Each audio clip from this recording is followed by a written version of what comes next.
మన జగన్మోహన్ రెడ్డి గారు పార్టీ నాయకులతో కార్యకర్తలతో సమావేశమై ఆధైర్యపడవద్దని ఒక భరోసా ఇచ్చారు. ఒకసారి ఆయన మాట్లాడారు. ప్రజల మన్ననలు పొందిన తర్వాతే ఎన్నికలకు వెళ్ళాం. ఎన్నికల్లో ఏమైందో తెలియదు. 5 సంవత్సరాలు కళ్ళు మూసుకుంటే చాలా అయిపోయింది. 5 సంవత్సరాలు మళ్ళీ 2024 నుంచి 2029 కూడా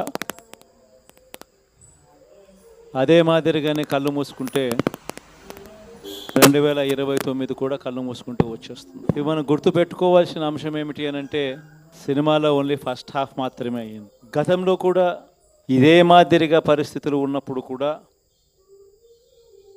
మనం ఏ మాదిరిగా పైకి లేచాము అన్నది కూడా మీ అందరికీ తెలిసిన విషయాలే. నేను ఒక్కటే మీ అందరికీ చెప్తా ఉన్నా,